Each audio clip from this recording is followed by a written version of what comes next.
Mid day মিলের মেনুতে পরিবর্তন। এবার ডিম ভাত তরকারির সাথে দুর্গাপুরের জেমুয়া ভাদুবালা বিদ্যাপীঠে পড়ুয়াদের পাতে পড়ল আপেল আর রসগোল্লা। সরকারি এই প্রকল্পে বরাদ্দ বৃদ্ধিতে মিড ডে মিলের খাবারে এই সংযোজন বলে জানালেন স্কুলের প্রধান শিক্ষক জয়নুল হক। তবে বরাদ্দর অঙ্ক আরে একটু বাড়লে সিস্টেমটা খুব ভালোভাবে চালানো যায় বলে জানালেন স্কুলের প্রধান শিক্ষক। না বাড়তে খাবার এমনিতে ধরুন ডিম আমরা সপ্তাহে দিই, একটা থাকে, আর একদিন কখনো ভুজিয়া, আজকে তার সঙ্গে আপেল আর মিষ্টি রসগোল্লা আপেল দেওয়া হলো। ছেলেরা সরকার একটা ঘোষণা করেছে, যদিও সেই টাকা আমাদের কাছে আসেনি, কিন্তু আমরা খাইয়ে দিলাম। ছেলেদের খাওয়াতে পারলে আমাদের ভালো লাগে যে এই ফল আর মিষ্টি। সরকার যেটা ঘোষণা হয়েছে 12 দিন 8 টাকা করে এক্সট্রা পার স্টুডেন্ট দিয়েছে, কিন্তু এই 12 দিন দেওয়ার পরে আমি সরকারের কাছে আবেদন আপনাদের মাধ্যমে রাখতে চাই যে এমনি যে বরাদ্দটা সেটা যেন মিনিমাম এখনও কমপক্ষে 5 টাকা যেন বাড়ে। 6 টাকা 78 ফাইভের বরাদ্দ, 6 টাকা 78 ডিম হয় না। একটা সময় দেখেছেন আপনারা ডিম আমরা হোলসেলে 8 টাকা 70 কিনেছি। তো কি অবস্থা। একঘেয়েমি মেনু থেকে বেরিয়ে এসে একটু আলাদা খাবার মেলায় বেশ খুশি পড়ুয়ারাও। মিষ্টি, আপেল, ভাত, ডিম আর বাঁধাকপি। মিষ্টি আর আপেলও পেয়েছো? হ্যাঁ। এগুলো প্রতিদিন দেয়? না, আপেলটা নতুন দিয়েছে।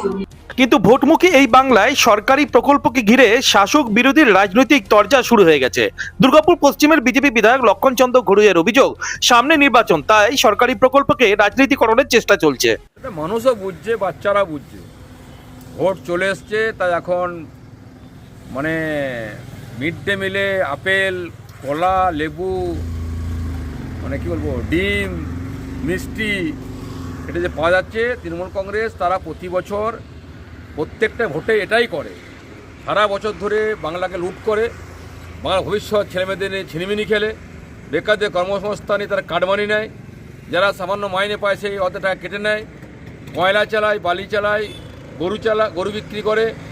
আর ভোটের সময়তেই প্রদীপ মতো লোকরা, মন্ত্রীরা, নেতারা, তারা যে এখন বাড়ি বাড়িতে যে মিড ডে মিলে গিয়ে পরে এসব খাবার দিচ্ছে, এর থেকে পরিষ্কার বোঝা যাচ্ছে তৃণমূল কংগ্রেস ভয় পেয়ে গেছে, তারা ভীত ও সন্ত্রস্ত হয়ে গেছে।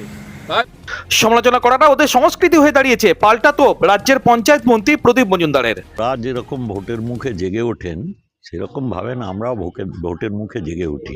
আমাদের তো সারা বছরই কোনো না কোনো নতুন প্রকল্প বা চালু প্রকল্পে যে আমরা বেনিফিট দিই সেটাকে বাড়ানো, এ তো 365 দিনই হয়ে থাকে। তো কোনো ওনাদের হঠাৎ তো ঘুম ভাঙে ইলেকশনের আগে, সেই জন্য ওদের কাছে ওনারা নিজেদের যেভাবে দেখেন সেইভাবেই বিশ্লেষণ করেন। তো ভোটের আগেই হোক, ভোটের পরেই হোক, একটা ভোটের পরে তার একটা ভোট আছে, এরকম তো ক্রমশ হতেই থাকবে। শাসনে যারা থাকেন তাদের প্রশাসন চালানোর সঙ্গে সঙ্গে আমাদের মাননীয় মুখ্যমন্ত্রী, যিনি প্রশাসনের মাথায় আছেন, তিনি সর্বস্তরের মানুষ, সর্বক্ষেত্রে তিনি কিভাবে মানুষের জীবনকে আরও একটু সাবলীল করা যায় তার জন্য সচেষ্ট থাকেন। সেজন্যে আমাদের ছাত্রছাত্রীদেরও অনেক রকমের প্রকল্প দিয়ে সহায়তা করা হয় 2011-র পর থেকে লাগাতারভাবে, আপনারা দেখেছেন। এক্ষেত্রেও যেহেতু আমরা জানি যে এই মিড ডে মিলের যে অর্থ বরাদ্দ হয় তার অনেকটা ব্যবহৃত হয় না, তো সেখানে কিভাবে এটাকে যারা এই মিড ডে মিলে অংশ নেন, যারা যেসব ছাত্রছাত্রীরা খাওয়া দাওয়া করেন, তাদের ক্ষেত্রে আরেকটু উন্নত যদি করা যায়, আরেকটু প্রোটিন দেওয়া যায়, আরেকটু শরীরের পক্ষে। সরকারি প্রকল্পকে নিয়ে শুরু শাসক বিরোধীর রাজনৈতিক তরজা। তবে এই তরজার মাঝে বেজায় খুশি এখন স্কুলের পড়ুয়ারা। ডিম ভাত তরকারির সাথে তো মিলছে আপেল আর রসগোল্লা, আর কি চাই। দুর্গাপুর থেকে অনুরাধা সিংগুপ্তর রিপোর্ট, খাঁটি খবর।